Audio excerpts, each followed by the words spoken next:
মুদি দোকানে যাওয়াই কাল বীরভূমের সিউড়িতে নাবালিকা ক্রেতাকে ধর্ষণের অভিযোগ দোকানদারের বিরুদ্ধে। ঘটনার পর থেকেই উধাও অভিযুক্ত, তাকে গ্রেফতারের দাবিতে উত্তাল হাটজন বাজার এলাকা।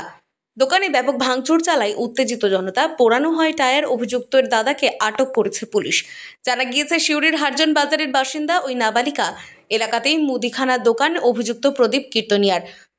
মঙ্গলবার রাতে প্রদীপের দোকানে গিয়েছিল বছর 11-র ওই নাবালিকা। সেই সময় দোকানে আরও অনেকে ছিল। প্রদীপের দোকানের উল্টো দিকেই একটি বাড়ি রয়েছে। ওই বাড়ির মহিলার দাবি, তিনি দেখেন সব ক্রেতাদের জিনিস দিলেও নাবালিকাকে দীর্ঘক্ষণ দাঁড় করিয়ে রাখে প্রদীপ। এরপর দোকান ফাঁকা হতেই তাকে নিয়ে ভেতরে চলে যায়। দীর্ঘক্ষণ পরেও ফেরেননি সে। এতে সন্দেহ হয় মহিলার। ফোনে প্রতিবেশীদের বিষয়টি জানান। সবাই মিলে গিয়ে প্রদীপের বাড়িতে গেলেও নাবালিকাকে দেখতে পাননি। ততক্ষণে পিছনের দরজা দিয়ে তাকে বের করে দেওয়া হয়।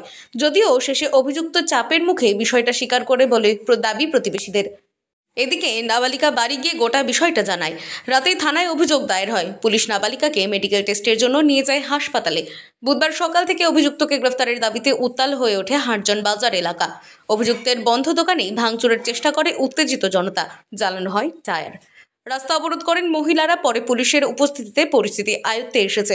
আটক করা হয়েছে অভিযুক্তের দাদাকে।